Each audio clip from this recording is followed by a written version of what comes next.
Hi guys, it's from Tech here, just talking about what happened at Apple's latest event, the Back to the Mac event 2010. I'm just going to go through quickly all the stuff that happened so you can get an idea, more videos in depth explaining everything in future.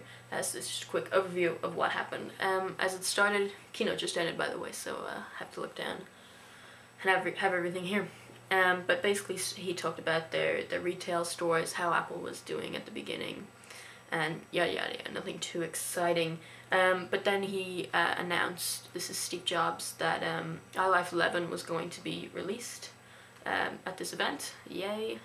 So there's some things with iPhoto, there's Facebook enhancements, so you can now, if you post an image on Facebook via iPhoto, it'll show you like comments, responses from friends and stuff like that, so that's cool. Full screen mode, so you can go through events, places, faces, all in full screen, which is really cool, and I'll tell you about some of that later, how that integrates with OSX Lion. New slideshows, nothing too exciting there, but they're pretty cool. Again, we'll go in depth with all of these apps later. New books, so like photo books that you can send out to your friends, and cards as well, so that's kind of cool. And then they demoed it, so they have full screen that looks great. You can see it here. New albums look kind of like the iPad thing, so it'll pull images from Facebook and Twitter even if you haven't downloaded them to your computer, or if they're not even on your computer, it'll download them and you can see them in comments and stuff like that. And so cards as well. So all pretty standard stuff, a little design tweaks as well, and it's easy to make slideshows now as well. You just press a button, that's it, and photo books and cards as well, so everything's all super easy now.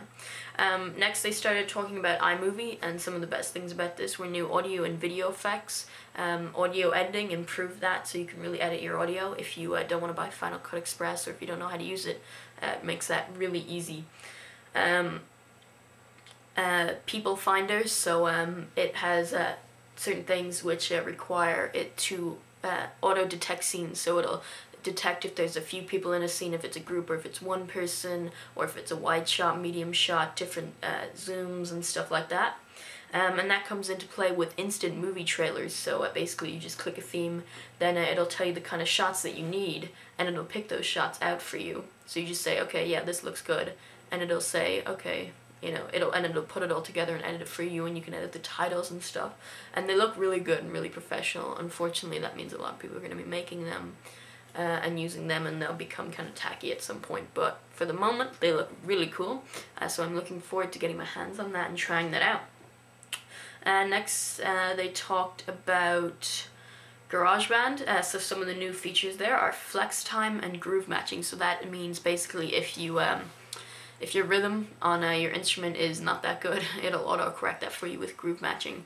And then yeah, with flex time, you can edit notes which have already been played, so edit the length of them and stuff like that. They all did a demo of them. They have more effects and loops, so that's pretty standard, and new lessons. So it'll show you a HD video of the guy talking, or lesson instructor, teaching you how to play like piano, and then it'll show an animated piano and the notes that you need to play.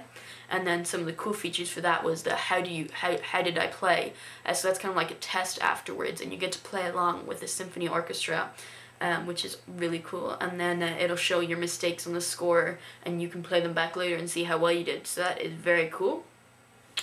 And that's really all they talked about iLife. They didn't talk about iDVD or iWeb, but they're still included. And they come free with every new Mac ordered today, or if you already have a Mac, it's a $49 upgrade. And next he went on to talk about FaceTime, which is really cool. This is, if you don't know, FaceTime it was released in summer for the iPhone 4, FaceTime so video chat between each iPhone. Then in September it was released for the iPod Touch, and now it's coming to the Mac. So it integrates with your contacts and your address book, and you just click a person, it'll call their iPhone or iPod Touch, and you can have FaceTime chat with them with the iSight camcorder camera on your iMac. They're calling it the FaceTime camera now, not the iSight. So that's really cool. It's obviously pretty simple. There's nothing to really explain about it, but very cool.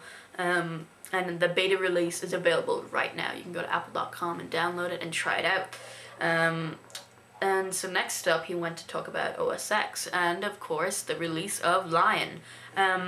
And one of the main new features is they're bringing back iOS to the Mac. And that's the name of the event, Back to the Mac, because iOS was kind of designed from Mac OS X, and the idea was from Mac OS X and all that stuff, so they're bringing it back. So one of the main features now, some of the biggest features are multi-touch, an app store, home screens, full screen apps, auto-saving apps, so like in Pages on the iPad, if you edit something, it'll automatically save it, you don't have to press save or anything. Auto-resume, so if you're somewhere in an app at a particular location and you close out of it, then you open back into it, it'll be in the same place.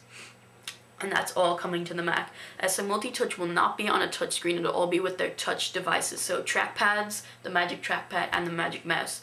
So no touchscreen iMacs so far, but that's pretty cool.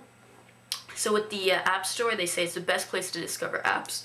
There will be one-click downloads, just like the iPod or iPhone or iPad. There'll be free and paid apps, and of course it'll be the same. 70% of the profits go to the developer, 30% goes to Apple. It'll auto-install, so one click, you download, installs, the little icon pops out of the app and into your dock, and it shows a little a slider, I guess you call it, or progress bar of it downloading, and it'll auto-update and show you notifications when you need to update on your apps. So then there's Launchpad, which is kind of like a home screen or a dashboard. It's like an improved dashboard, so you press it and then the background blurs out and shows you all your apps in front of you, and you can scroll between that using your multi-touch on your Magic Trackpad or Magic Mouse or Touchpad, whatever you want to call it. And so you can scroll between your apps, and it has folders as well.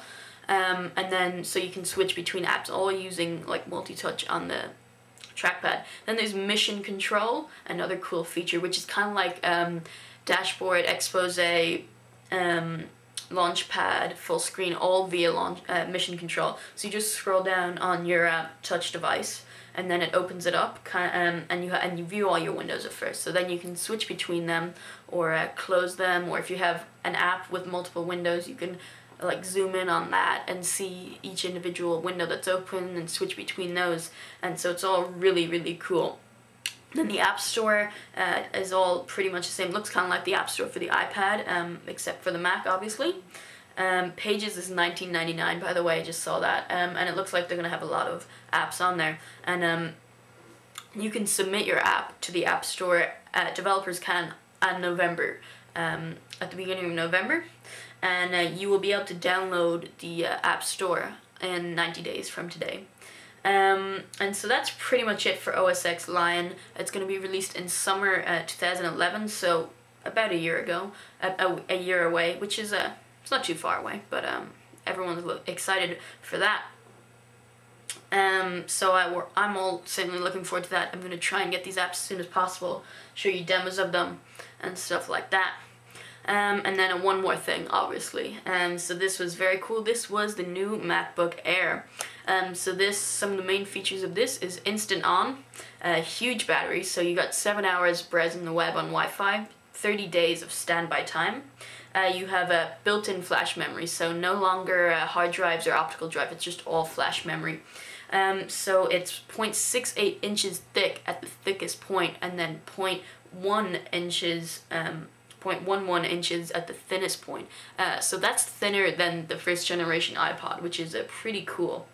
It weighs 2.9 pounds, and it has a 13.1 inch backlit display at 1440 by 900 pixels, which is pretty high resolution. Now, they also have, let's go back here. They also have a 13-inch, that's the 13-inch one. They also have an 11-inch model available for release, which is the exact same specs. Everything in it is the exact same, including the storage, optical drives, there's no optical drives, processor, graphics card, NVIDIA GeForce 3320, and they all have glass trackpads and FaceTime cameras, and they're all the unibody structure. So as I said, 7 hours of Wi-Fi, and and let's see, 5 hours of Wi-Fi battery on the 11-inch one. And these batteries, if you've seen the inside, I'll show a picture here, it takes up almost the whole thing of the computer, which is pretty cool. Now these aren't as cheap as people thought they would be. It's starting at $999, so not too bad. That's the same price as the a MacBook, and that's for the 11.6 inch at a 1.4 gigahertz Core 2 Duo processor and 64 gigabytes of flash memory. So that's not too bad, a little expensive, but hey, it's Apple.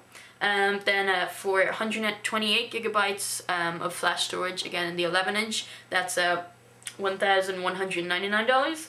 Then 13-inch, $12.99 for 128 gigabytes, and $15.99 for 256 gigabytes on the 13-inch model. All come with the Core 2 Duo processor and 2 gigabytes of RAM. And they're all available today. So that's awesome. You can go to the Apple Store right now, download them. I mean, buy them. You can't download computers.